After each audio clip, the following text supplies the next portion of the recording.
ಈಗ ಮೊದಲು ನಿಲ್ಸೋದು ಮಾಡ್ರಿ, ಆಮ್ಯಾಗ ಆಯ್ತು ಅದನ್ನ ತನಿಖೆ ಸರ್, ಅದನ್ನ ಅಷ್ಟು ಮಾಡಿ ತನಿಖೆ ಮಾಡಬೇಕ್ರಿ ಸರ್. ನೀರು ನಿಲ್ಬೇಕ್ರಿ ಸರ್. ಈ ವರ್ಷದ ದುಡ್ಡು ಎಷ್ಟು ಬಂದಿತ್ತ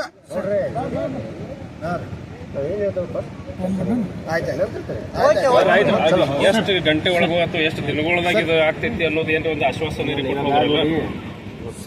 ತಾಂತ್ರಿಕದು ಎಲ್ಲ ಮಾಡ್ತಾರೆ, ಪ್ರಯತ್ನ ಬರ್ತಾರೆ ಮಾಡ್ತಾರೆ. ನಿನ್ನೆ ಮಾಡೋದು ಕಟ್ಟಾಗಿ ಬಿತ್ತದು ಪ್ರಯತ್ನ ಬರ್ತಾರೆ.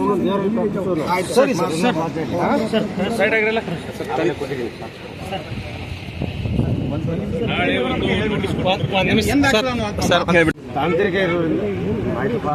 ಮೊನ್ನೆ 5ನೇ ತಾರೀಕಿಗೆ ನಾವು ಬಂದಿದ್ದೆವು ಉಸ್ತುವಾರಿ ಸಚಿವರ ಜೊತೆಗೆ. ನಮ್ಮ ಸನ್ಮಾನ್ಯ ಅಬಕಾರಿ ಸಚಿವರು ಮತ್ತು ಜಿಲ್ಲಾ ಉಸ್ತುವಾರಿ ಸಚಿವರು ಸಾಹೇಬರು ಬಂದು 5ನೇ ತಾರೀಕಿಗೆ ನೋಡಿದರು.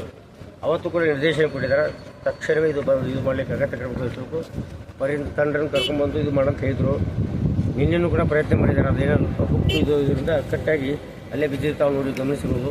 ಇವತ್ತು ಕೂಡ ಯಾರೋ ಮುಂಚೆ ಕನ್ಸ್ಟ್ರಕ್ಷನ್ ಮಾಡಿದಾರಲ್ಲ ಇದನ್ನು ಬ್ಯಾರೇಜ್, ಅವ್ರನ್ನೂ ಕರೆದಿದ್ದಾರೆ, ಆ ಟೀಮನ್ನು ಕರೆದಿದ್ದಾರೆ, ಹಿಂದಿನ ಅಧಿಕಾರಿಗಳನ್ನು ಕರೆದಿದ್ದಾರೆ, ಸಾಂಗ್ಲಿಂದ ಇದು ಟೀಮ್ ಎಲ್ಲ ಕರೆಸಿದ್ದಾರೆ. ಎರಡು ಜಾಯಿಂಟ್ ಮಾಡಿ ಫೋರ್ಸ್ ಇರೋದ್ರಿಂದ ನೀರು ಇದು ಆಗ್ತಾ ಇಲ್ಲ ಅಂತ ಹೇಳ್ತಾ ಇದ್ದಾರೆ.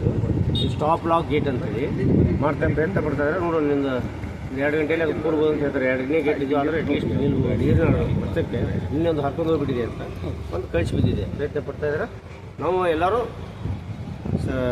ನಮ್ಮ ಇರಿಗೇಷನ್ ಇಲಾಖೆಯಲ್ಲಿ ನಾವೆಲ್ಲ ಜಿಲ್ಲಾಡಳಿತ, ಪೊಲೀಸ್ ಇಲಾಖೆಯಾಗಿ ಎಲ್ಲರೂ ಕೂಡ ಕೊಡ್ತಾ ಇದ್ದೀವಿ. ಎಲ್ಲರೂ ಸಹಕರಿಸಬೇಕು. ಕಳೆದ ಬಾರಿ ಒಂದು ಸಾರಿ ಇದೇ ಗೇಟ್ ಇದು ಆಗಿದೆ ಸರ್, ಇದು 2ನೇ ಬಾರಿ ಸರ್. ಇದು ಅಧಿಕಾರಿಗಳು ನಿರ್ಲಕ್ಷ್ಯ ಇಲ್ಲ, ಅದನ್ನು ನಮ್ಮ ನೀರಾವರಿ ಇಲಾಖೆ ಏನೋ ಎಕ್ಸಾಮಿನ್ ಮಾಡಿ ಮತ್ತೆ ವರದಿ ಕೊಡ್ತಾರೆ. ನಂತರ ಥ್ಯಾಂಕ್ ಯು.